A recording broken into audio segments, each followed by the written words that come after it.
नमस्कार, आप लाइव बिहार देख रहे हैं। मैं हूं राजमोहन तिवारी।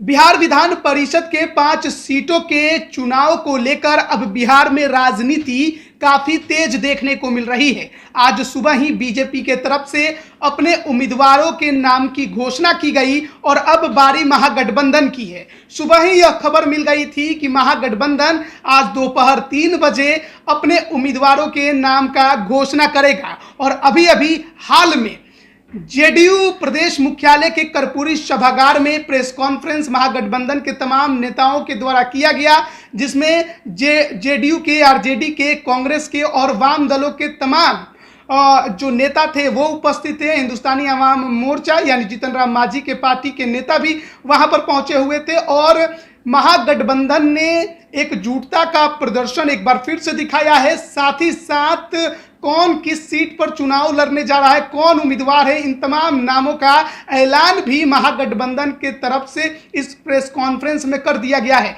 बड़ी बात यह है कि आरजेडी इन 5 सीटों के चुनाव में महज 1 सीट पर चुनाव लड़ेगी, जबकि जनता दल यूनाइटेड 3 सीटों पर चुनाव लड़ रही है। इसके अलावा सीपीआई के खाते में भी 1 सीट गई है। तो महागठबंधन इन 5 सीटों पर चुनाव लड़ने जा रहा है। सबसे पहले आपको बताएं कि जिन 5 सीटों पर चुनाव होने वाले हैं उसमें स्नातक निर्वाचन क्षेत्र की 2 सीटें हैं। एक तो गया स्नातक निर्वाचन की सीट है, जबकि दूसरी सारण स्नातक निर्वाचन की सीट है।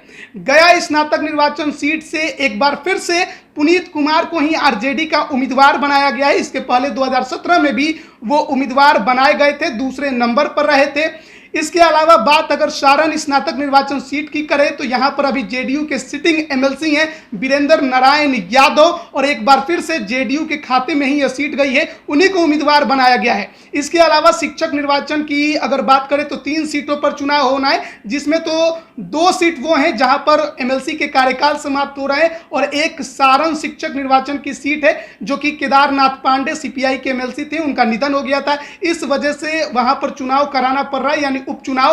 तो वहां पर सीपीआई के तरफ से केदारनाथ पांडे के जो बेटे हैं आनंद पुष्कर, उनको उम्मीदवार बनाया गया है। इसके अलावा अगर बात करें हम कोसी शिक्षक निर्वाचन सीट की तो यहां पर जो उम्मीदवार बनाए गए हैं एक बार फिर से जेडीयू के संजीव कुमार सिंह ही उम्मीदवार बने हैं और ये पहले भी एमएलसी अभी वर्तमान में मौजूद हैं और जेडीयू से ही थे, तो एक बार फिर से उन्हीं के खाते में यह सीट गई है। इसके अलावा अगर बात करें गया शिक्षक निर्वाचन सीट की तो वहां पर भी जेडीयू के संजीव श्याम सिंह ही अभी निवर्तमान एमएलसी हैं, तो एक बार फिर से जेडीयू के तरफ से महागठबंधन ने उन्हीं को उम्मीदवार बनाया है। कांग्रेस इस बार चुनावी मैदान में बाहर है, जबकि वामपंथी भी जो अन्य दल 2 दल हैं और हिंदुस्तानी अवाम मोर्चा वो भी इस बार चुनाव नहीं लड़ेंगे। तमाम महागठबंधन के नेताओं का कहना था कि हमें बीजेपी को हराना है और इसके लिए हमने उन्हीं को यह उम्मीदवार बनाया है जो बीजेपी को हराने में सक्षम है,